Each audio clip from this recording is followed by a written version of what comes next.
Now speak with the CIDG-8 Regional Chief Marvin Marcos. Good morning, sir. Thank you for taking our call.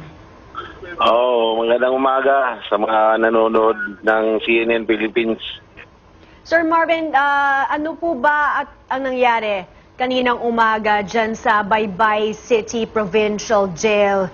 Ano po nangyari? Bakit po napatay itong si Mayor Espinosa and the other inmate, si Raul Yap?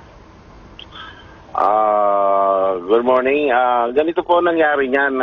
Kahapon po ng hapon, I was informed by my provincial officer in the person of Chief Inspector Leo Laraga. Siya po yung provincial officer ng Leyte.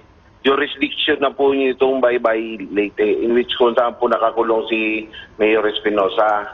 Ngayon, mayroon po kasing informante na volunteer informant na pumunta po sa provincial officer natin at voluntaryong nagbigay ng impormasyon pertaining sa transaction sa droga.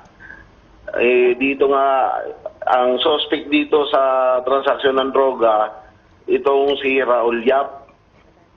Ngayon, base sa accounts ng informante, bumisita siya sa Baybay sa provincial jail, in which nakausap niya personally si Raul Yap para doon nga sa transaksyon ng droga. Pero bago siya aaprubahan ni Raul Yap ng marilisan siya ng drugs, kailangan daw ng approval ito ng bossing niya. Ngayon, hindi naman alam nung informante na yung papupuntahan pala sa kanyang bossing na sinasabi, si Mayor Espinosa. In which, nung pumunta siya sa selda, tinuro yung selda para puntahan niya, para hingin yung approval, kilala din naman niya yung mukha ni Mayor Espinosa dahil nakakapanood naman daw siya ng TV. Doon niya na-find out o nakita personally na mayroong firearm doon sa loob ng selda. Ang sabi nga nung informante, caliber 45 daw. Ngayon, maliban sa pag-uusap ng provincial officer natin dito sa informante, binalidate din ito niya. Then, nag-decide po siya na kahapon ng hapon pumunta po kay Judge Sabare para po applyan po ito ng search warrant, yung dalawang taong sinususpetsahan.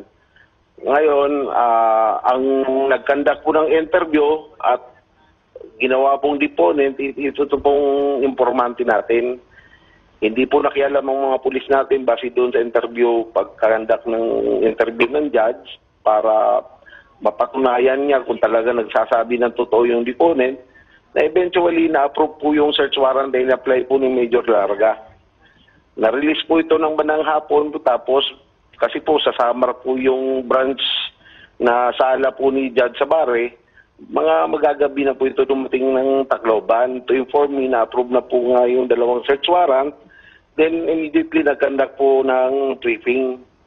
So may 10 days naman po para i-serve natin yung search warrant, kaya lang nag-decide po kami na i-serve na kagad ngayong kagad yung search warrant, in which nagkaroon po kami ng pre-jump off operation informing all units ng PNP that we will be serving the 2 search warrants against Mayor Espinosa and Raul Yap.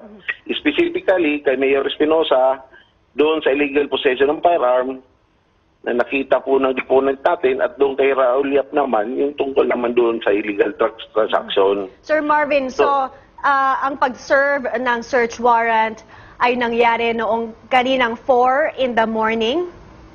Yes, nag-travel pa po kasi yung mga raiding team natin from Tacloban City to Baybay. Nakarating po ito ng mag-aalas 4, lapitan po mag-aalas 4. Doon na po, nag-attempt po pumasok po yung raiding team ng CIDG at saka kasama po yung maritime group, na in which at first instance nagkaroon po ng resistance yung jail guards sa provincial jail ng Baybay. Hindi po pinapasok yung mga operatiba. Ayaw po nilang buksan. Inabot po ng more or less mga 15 minutes bago po na-cut ng operatiba through a bolt cutter yung kadena. in which inaalaw po ng korte ang pag-break-in pag may search warrant po na hawak po ang police officers.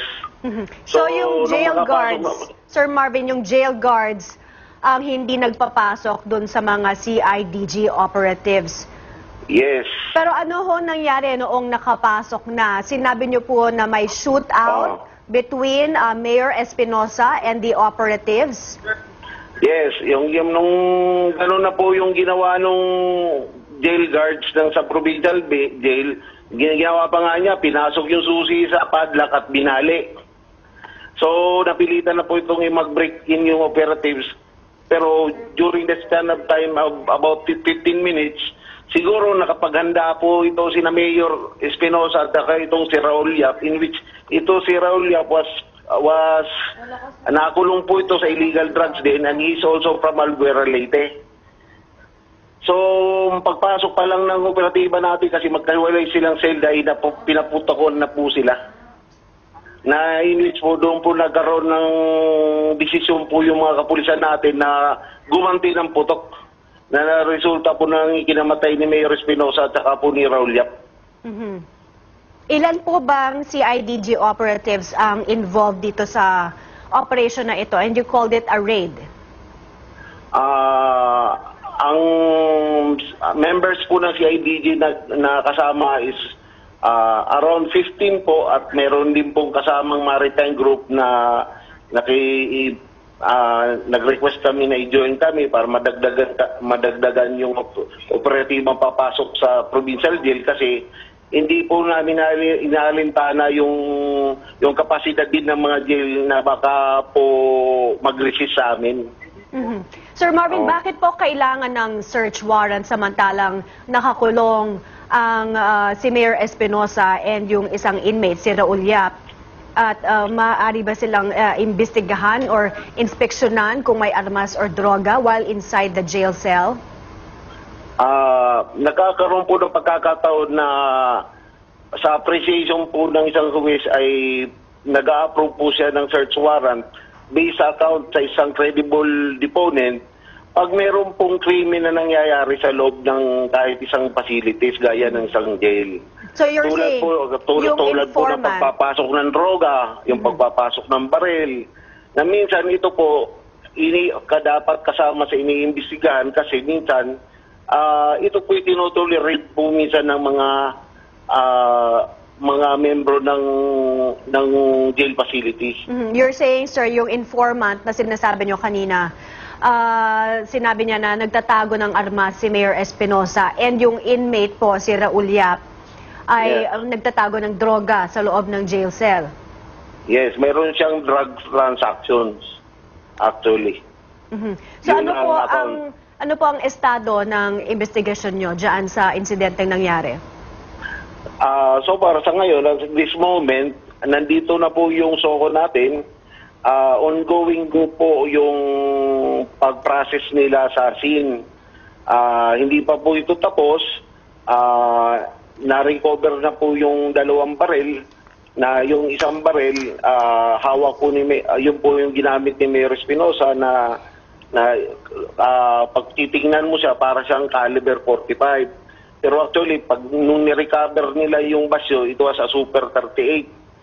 Ngayon, yung si Raul Yap naman, yung na-recover naman na baril doon sa kanya was a Colt Commander, caliber 45 naman. So ilang armas all in all ang na-recover nyo po? Hindi pa po kami ang nag-recover niya, nasa SOCO pa po, pinanunood lang po namin sila. 2 po. 2 pistol po.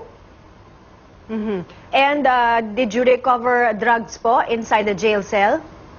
Meron din pong drugs na recover, pero hindi ko pa po masabi yung quantity kasi hawak pa po ng SOCO at ini-inventory pa po nila. Okay, thank you for taking our call. CIDG 8 Regional Chief Marvin Marcos. We will keep you updated on this story as information becomes available. I'm Mai Rodriguez. Keep it here on CNN Philippines.